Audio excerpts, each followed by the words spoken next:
हर हर महादेव। श्री शिवाय नमस्तुभ्यम, श्री शिवाय नमस्तुभ्यम, श्री शिवाय नमस्तुभ्यम, श्री शिवाय नमस्तुभ्यम, श्री शिवाय नमस्तुभ्यम।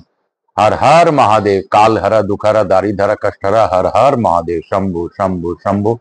आप सबों को वंदन करते हुए आज दिनांक 7 सितंबर 2024, दिन शनिवार, गणेश चतुर्थी। आज गणपति बप्पा का आगमन और बप्पा का पूजन। गणेश जी से प्रार्थना है कि सबकी पर अखंड कृपा बनाए रखें। प्रथम पूज्य देव गणपति गणेश जी महाराज का आह्वान करता हूं तथा उनसे प्रार्थना करता हूं कि आप इस कथा स्थल पर पधार कर अपना आसन ग्रहण करें और आवाहित समस्त देवी देवताओं को आने का मार्ग दें और हमारी भाषा उन तक पहुंचाकर उनसे आशीर्वाद दिलवाने का कष्ट प्रदान करें। मैं अपने भोलेनाथ मैया पार्वती से अनुरोध करता हूं कि गौर बिंदोरा का आसन ग्रहण करें और भावपूर्वक इस कथा का श्रवण कर सब लोगों पर अपनी कृपा दृष्टि बनाए रखें। मैं अपने स्कंद कुमार स्कंद देव कुमार कार्तिकेय से भी अनुरोध करता हूं कि आप इस कथा स्थल पर पधार कर सभी पर अपनी अखंड कृपा बनाए रखें। मैं आवाहित समस्त देवी देवताओं का आह्वान करते हुए यहाँ के स्थान देवता, वास्तु देवता, ग्राम देवता, क्षेत्रपाल देवता तथा गणपति गणेश जी महाराज तथा रायपुर के जो भी समस्त देवी देवता, स्थानीय देवता, समस्त देवी देवताओं का आह्वान करता हूँ। रामायण क्षेत्र के सभी देवी देवता, स्थानीय देवता, आसपास के जो शंकर नगर के देवता हैं, सभी को मैं प्रार्थना पूर्वक अनुरोध करता हूँ। उनसे प्रार्थना करता हूँ कि आप अपनी अखंड कृपा बनाए रखें, सभी पर विश्व का कल्याण करें। मुझसे कोई भूल हो रही हो तो क्षमा करें और इस कथा का श्रवण कर हम सभी को कृतार्थ करें। मैं आकाश राजगढ़िया वंशल गोत्रोत्पन्न उमा शंकर नारायण देवी कांता राजगढ़िया का पुत्र आचार्य संगीत कृष्ण जी महाराज सांवरिया बाबा मेरे गुरु, उनकी आज्ञा लेकर आज की कथा प्रारंभ करूंगा। पंडित प्रदीप जी मिश्रा को धन्यवाद देते हुए आज की कथा हम लोग प्रारंभ करेंगे। मैं कल कथा नहीं कर पाया, इसके लिए क्षमा प्रार्थी हूं, क्योंकि इस सोसाइटी में मुझे ही प्रभार दे दिया गया गणपति का कार्य का, तो कल मैं व्यस्त रह गया और हड़बड़ी भी होने के कारण मैं कथा नहीं कर पाया। इसके लिए मुझे स्कंद कुमार स्कंद देव मेरे भोलेनाथ मुझे क्षमा करें। लेकिन फिर भी बाबा की का पूजन कर पाया था, किया हूं। बाबा उसी को ही स्वीकार कर हमें क्षमा प्रार्थी। काल हर दुखहर दारिधर कष्टहर हर हर महादेव। काशी काशी शिव काशी मोक्ष नगरी काशी की जय। हम लोगों ने अभी तक ये पढ़ा था कि किस प्रकार राजा इंद्रदुम्न को भगवान का आशीर्वाद प्राप्त हुआ, भगवान का ध्यान प्राप्त हुआ। तो नारद जी ने क्या कहा, अंत में भगवान तुम्हें यहाँ प्रत्यक्ष दर्शन देंगे, ये सब बातें दूसरे किसी को आगे प्रकाशित न करना। ये बात कहकर नारद जी ने राजा इंद्रदुम्न को बताई। सभी पर कृपा होते हुए आज की कथा हम लोग आगे की ओर ले जाएंगे। काशी काशी शिव काशी मोक्ष नगरी काशी की जय।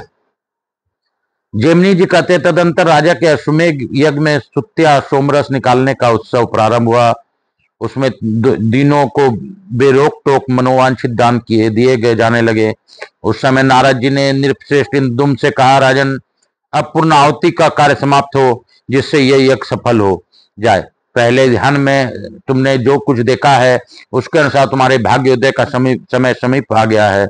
श्वेत द्वीप में जिन विश्व मूर्ति अविनाशी विष्णु का तुमने दर्शन किया है, उनके शरीर से गिरा हुआ रोम वृक्ष भाव को प्राप्त हो जाता है। वह इस पृथ्वी पर स्थावर रूप में भगवान का अंश अवतार होता है। भक्तवत्सल भगवान अब उसी रूप में अवतीर्ण हो रहे हैं। तुम्हारा ही सौभाग्य है से सर्व पापहारी भगवान यहाँ सब लोगों के नेत्रों के अतिथि बनेंगे। अब अज्ञात स्नान समाप्त करके वृक्ष रूप में प्रकट हुए योगेश्वर भगवान विष्णु को तुम इस महादेवी पर स्थापित करो। इस प्रकार विचार करके नारद और इंद्रदुम्न दोनों प्रसन्नता पूर्वक वहां गए और उस वृक्ष की देखकर इसके रूप में साक्षात ब्रह्म भगवान विष्णु प्रकट हो गए। ऐसा मानते हुए सब लोग बड़े प्रसन्न हुए। 4 शाखाओं से युक्त उस चतुर्भुज वृक्ष का दर्शन करके राजा ने अपने परिश्रम को सफल माना। फिर नीलमणि माधव के अंतर्ध्यान होने का जो शोक था उसे उन्होंने त्याग दिया और बार बार उस वृक्ष को प्रणाम करके नेत्रों से आनंद के आंसू बहाते हुए राजा ने ब्राह्मणों से उस वृक्ष को मंगवाया। वे लोग माला और चंदन से विभूषित विष्णु के इस दिव्य वृक्ष को महावेदी पर ले आए। नारद जी के कहने पर अनुसार राजा ने उस वृक्ष का पूजन किया और पूजा समाप्त करके मुनि श्रेष्ठ नारद जी ने पूछा, मुने भगवान विष्णु की कैसी प्रतिमा बनेगी और उन्हें कौन बनाएगा? नारद जी ने उत्तर दिया, राजन, भगवान की लीला सब लोगों से परे है, उसे कौन जान सकता है। इस प्रकार बातचीत हो ही रही थी कि ऊपर से आकाशवाणी सुनाई दी, भगवान विष्णु अत्यंत गुप्त रखी हुई महावेदी पर स्वयं अवतीर्ण होंगे। 15 दिनों तक इसे ढक दिया जाए।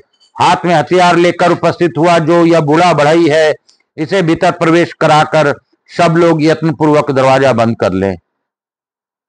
जब तक मूर्तियों की रचना हो तब तक बाहर बाजे बजते रहें, क्योंकि रचना का शब्द कान में पड़ने पर वह बहरा बना देने वाला है।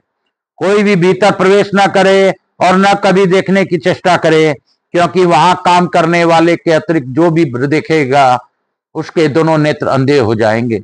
तत्पश्चात राजा ने जिस प्रकार आकाशवाणी ने कहा था वैसा ही व्यवस्था कर दी।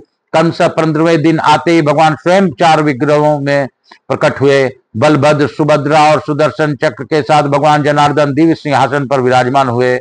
भगवान के 4 दिव्य रूप संपन्न हो जाने पर संपूर्ण विश्व के उपकार के लिए पुनः आकाशवाणी हुई। राजा ने इन 4 प्रतिमाओं को वस्त्रों से भली भांति आच्छादित करके इन्हें अपने अपने स्वाभाविक रंग की प्राप्ति कराओ। भगवान जनार्दन नीलमेघ के समान श्याम वर्ण धारण करे, भगवान बलभद्र शंख और चंद्रमा के समान अगौर वर्ण से विराजमान है हो। सुदर्शन चक्र का रंग लाल होना चाहिए और सुभद्रा देवी कुमकुम के समान अरुण वर्ण की होनी चाहिए। इन विग्रहों पर पहले का किया हुआ रंग आदि संस्कार छूटने पर प्रतिवर्ष नूतन संस्कार कराना चाहिए। केवल दिव्य कल लेप रहने देना चाहिए, यानी कोई प्रमादवश इस लेप को दूर करेगा तो राज्य में दुर्भिक्ष और महामारी फैलेगी। राजन, तुम्हें भी नग्न रूप से में इन मूर्तियों का दर्शन नहीं करना चाहिए। अन्य मनुष्य भी यदि नग्न रूप में देखेंगे तो उनके लिए भी ये भय उपस्थित करने वाली होगी। नाना प्रकार के लेप से लिप्त एवं विभूत विचित्र श्रृंगारों से युक्त मूर्तियों का ही दर्शन करना चाहिए। राजन, तुम्हारे ऊपर कृपा करके भगवान प्रकट हुए हैं और तुम्हारे ही प्रसाद से वे सब जीवों को धर्म, अर्थ, काम, मोक्ष प्रदान करेंगे। नीलाचल पर कल्प वृक्ष के वाक्य कोण में 100 हाथ की दूरी पर और भगवान नरसिंह के उत्तर भाग में जो बहुत बड़ा मैदान है, उसमें अत्यंत सुदृढ़ और 1000 हाथ ऊंचा मंदिर बनवाकर उसी में भगवान की स्थापना करो। पहले इस पर्वत पर जो प्रतिदिन भगवान नील माधव का पूजन करता था, वह विश्वास वसु नाम वाला सबर भील वैष्णवों में श्रेष्ठ है। उसके साथ तुम्हारा पुरोहित की मित्रता हो चुकी है। इन्हीं दोनों को संतति को भावी उत्सवों में भगवान के विग्रह पर लेप और संस्कार करने के कार्य में लगाया जाए। इतना कहकर वह दिव्य आकाशवाणी मौन हो गई। उसका उपदेश सुनकर राजा ने प्रसन्नता पूर्वक उसका पालन किया। जब बलराम, श्री कृष्ण, सुभद्रा तथा सुदर्शन चक्र आकाशवाणी के कथनानुसार लेप आदि संस्कार हो गया, तब उनकी आकृति बड़ी सुंदर हो गई। उसके बाद राजा ने महावेदी का पर्दा खुलवा कर दिया। फिर सबने रत्न सिंहासन पर विराजमान भगवान की झांकी की। वस्त्रालंकारों सहित उन भगवद विग्रहों का दर्शन करके राजा इंदुम आनंद के समुद्र में डूब गए और नेत्र के कुछ कुछ भेद किए प्रेम के आंसू बहाते हुए हाथ जोड़कर खंबे के समान खड़े रहे। तब नारद जी ने राजा से कहा, नृपश्रेष्ठ, कमल के समान नेत्रों वाले कुछ कुछ बूंद किए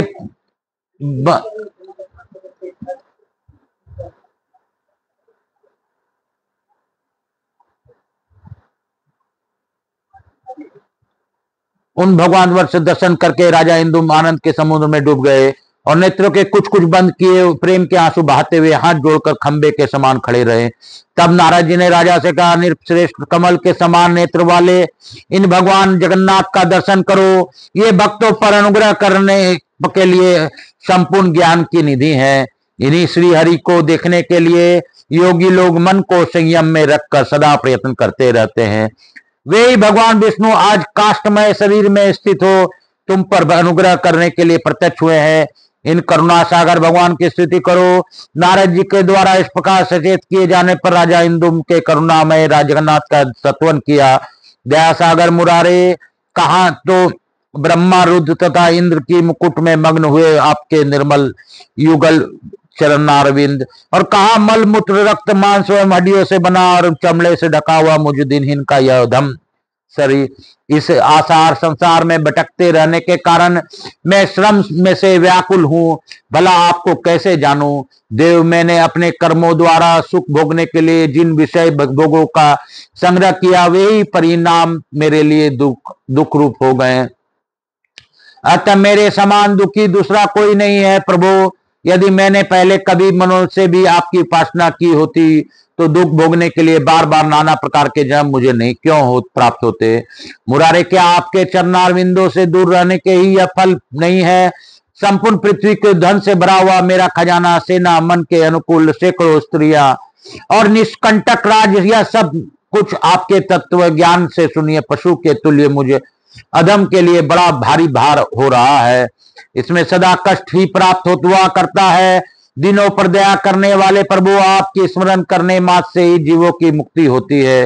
इस संसार में आपके सिवा मेरा कोई बंधु नहीं है। मेरी बुद्धि आपके चरणारविंदों से कभी अलग न हो। आप सच्चिदानंदमय परिपूर्ण सिंधु हैं, जो सहस्त्रों जन्मों का भाग्योदय होने पर आपके पा गए हैं। वे क्या कभी लेश मात्र सुख और अनंत दुखों से भरे हुए विषय भोग रूपी इन जाल की ओर आंख उठाकर देखते हैं। कहा तो जिसमें लेश मात्र सुख और अनंत सुखों का कान रूप सैकड़ों ग्रंथियां हैं, ऐसा कर्मों का टूट बंधन, और कहा अनंत आनंदी एवं एक एवं आनंद प्रद आपके पवित्र चरणारविंद। सब पर स्वभावतः कृपा करने वाले प्रभु, मूलभूत आप परमेश्वर को न पाकर तुच्छ कार्य के लिए बहुत भटकने वाले क्लेश के ही भाजन रूप मुझे अत्यंत दिन की रक्षा कीजिए। संपूर्ण विश्व के एकमात्र वंदनीय विष्णुदेव, वेदांत वेद, अव्यय विश्वनाथ, आप ही समस्त पाप राशियों के पर का नाश करने में समर्थ है। बलवानों में श्रेष्ठ बलभद्र, आपका विग्रह सहस्रों फनों से आवृत है। आप ईश्वर हैं, मैं आपके शरण में आया हूँ। संसार का आश्रय देने वाले तथा संपूर्ण देवताओं को उत्पन्न करने वाले मंगलमयी सुभद्रा के दोनों चरणों को प्रणाम करता हूँ। हे नाथ, यह ब्रह्मांडों का समूह जिसकी किरणों के समुदाय से रचा गया है और जो दैत्यों के सेना का संसार करने वाले हैं, उस सुदर्शन चक्र के रूप में आपको मैं प्रणाम करता हूँ। इस प्रकार स्तुति करके राजा इंद्रदुम्न ने भगवान को साष्टांग प्रणाम किया और कहा, नाथों के बंधु जगन्नाथ, संसार समुद्र में डूबे मुझे दिन तथा दुख शोक में व्याकुल मनुष्य का आप कृपा पूर्वक उद्धार करें। तत्पश्चात नारद जी ने कहा, अपार भव सागर से पार उतारने में तत्पर भगवान नारायण, आपकी जय हो, जय हो। सनक, सनंदन और सनातन आदि श्रेष्ठ योगी आपके दिव्य तत्व का चिंतन करते रहते हैं। आप सर्वलोक स्वरूप सब लोगों को सुख देने वाले संपूर्ण विश्व के उपकारक तथा समस्त जगत के वंदनीय है। कोटि कोटि ब्रह्मा रुद्र इंद्र मरुदगण अश्वनी कुमार साध्य तथा सिद्धगण आपके लीला विलास से उत्पन्न है। संपूर्ण देवता और दानव आपके चरणों में प्रणाम करते हैं। हे त्रिभुवन नगुरु, आप किसी के भी पूर्णतया जानने में नहीं आते। आपको नमस्कार है, नमस्कार है। तदंतर अन्य राजा, वेदों के प्रांगत विद्वान, क्षत्रिय, मुनि, ब्राह्मण, क्षत्रिय तथा विद्वान वैश्य जाति के लोगों भी वैदिक सूक्तों में स्तोत्रों, पुराणिक स्तुतियों और संरचित कविताओं से जैसे बना, उसी प्रकार बलभद्र और सुभद्रा के साथ कमल नयन भगवान श्री कृष्ण का स्तवन किया। इसके बाद राजा ने पुरोहित जी से भगवान वसुदेव की पूजा के लिए सामग्री संग्रह करने को कहा। फिर नारद जी के उपदेश से स्वयं राजा ने ही विधि एवं मंत्रोच्चारण के साथ क्रमशः उन सब विग्रहों का पूजन किया। द्वादशाक्षर ओम नमो भगवते वासुदेवाय मंत्र से बलभद्र जी की पूजा की। इसी मंत्र के द्वारा उपासना करके ध्रुव जी ने परम उत्तम स्थान प्राप्त किया है। इसलिए जगन्नाथ जी के इस रहस्यमय प्रागड़ को हम लोग थोड़ा सा नाम जप करके आगे की कथा में पढ़ूंगा। ओम नमो भगवते वासुदेवाय वासुदेवाय। ओम नमो भगवते वासुदेवाय। ओम नमो भगवते वासुदेवाय। ओम नमो भगवते वासुदेवाय। ओम नमो भगवते वासुदेवाय। ओम नमो भगवते वासुदेवाय। वासुदेवाय मेरो कृष्ण देवाय। ओम नमो भगवते वासुदेवाय। वासुदेवाय मेरो महादेवाय। ओम नमो भगवते वासुदेवाय। ओम नमो भगवते वासुदेवाय। वासुदेवाय मेरो गणपति गणेशाय। ओम नमो भगवते वासुदेवाय। ओम नमो भगवते वासुदेवाय। ओम नमो भगवते वासुदेवाय। ध्रुव जी ने परम उत्तम स्थान प्राप्त किया है। पुरुष सूक्त से राजा ने यथाशक्ति भगवान नारायण की पूजा की। देव सूक्त से सुभद्रा का और सुदर्शन संबंधी ऋचा से सुदर्शन चक्र का पूजन किया। इस प्रकार अपने वैभव के अनुसार भक्ति पूर्वक उन सब की पूजा करके भगवत प्रीति के लिए उन्होंने श्रेष्ठ ब्राह्मणों को दान दिया। इसके बाद राजा ने शुभ समय एवं शुभ नक्षत्र में नारद आदि श्रेष्ठ ब्राह्मणों की पूजा करके स्वास्थ्य वाचन कराया और जगन्नाथ जी का स्मरण करते हुए वास्तु पूजन पूर्वक शिल्पी का भी पूजन किया। भगवान विष्णु के उस काष्ठमय अवतार को देखकर कृतार्थ एवं पाप रहित हुए राजाओं के इंद्रदुम्न ने बड़े आदर से साथ विदा किया। बोलो जगन्नाथ भगवान की जय। बोलो शंकर भगवान की जय। मैं गुरु आज्ञा लेकर आज की कथा को यहीं पे विराम दूंगा और अभूतपूर्व जगन्नाथ जी के हम लोगों ने दर्शन किया, भावपूर्वक प्रार्थना की। इसके लिए आज गणेश चतुर्थी के दिन भगवान जगन्नाथ सब पर अपनी अखंड कृपा बनाए रखें। काल हर दुख हर दारी धर कष्ट हर हर हर महादेव। हम लोग इसी के साथ आज की कथा को यहीं पे विराम देते हुए लघु आरती करेंगे। काल हर दुख हर दारी धर कष्ट हर हर हर महादेव। शंभु शंभु शंभु शंभु बोल बम का नारा है, बाबा एक सहारा है। बोलो बम बोलो बम बोलो बम बोलो बम। बोल बम माँ बोल बम, बोल के भैया बोलो बम, बोल के बहनी बोलो बम, बोल के माता बोलो बम। बोल बम में एक संदेशा है, ब्रह्मा विष्णु महेश एका है, ब्रह्मा विष्णु महेश एका है।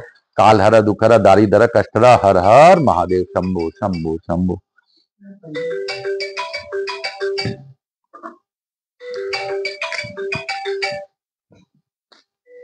कपूर गौरम करुणावतारम संसार सारम भुजगेंद्रहारम सदा वसंतम हृदयारविंदे भवम भवानी सहितम नमामि। श्री राम जय जय राम। श्री राम जय जय राम। श्री राम जय जय राम। यहाँ के स्थान देवता, वास्तु देवता, ग्राम देवता, क्षेत्रपाल देवता, समस्त देवी देवताभ्यो नमः। मातृ देवी व पितृदेव व गणेश जी महाराज की जय। ओम गंग गणपतये नमः। ओम गंग गणपतये नमः। यहाँ के स्थान देवता, वास्तु देवता, मेरे भोलेनाथ की जय, मैया पार्वती की जय, समस्त देवी देवताओं की जय। काल हर दुख हर दारी धर कष्ट हर हर हर महादेव। स्कंद महापुराण की जय, भक्तवत्सलाय जय। हर हर महादेव हर हर महादेव। शंभु शंभु शंभु शीतलीकरण अहम कर्षित हर हर महादेव। शंभु शंभु शंभु हर हर महादेव। शंभु शंभु शंभु शंभु शंभु शंभु। मातृदेवी व पितृदेव व सर्व पितृ देवताभ्याम नमो नमः। हर हर महादेव। शंभु शंभु शंभु। बोल बम का नारा है, बाबा एक सहारा है। हम लोग बाबा की दया से आज हम लोगों ने इस कथा का श्रवण किया और यह अभूतपूर्व कथा हम लोगों ने सुनी।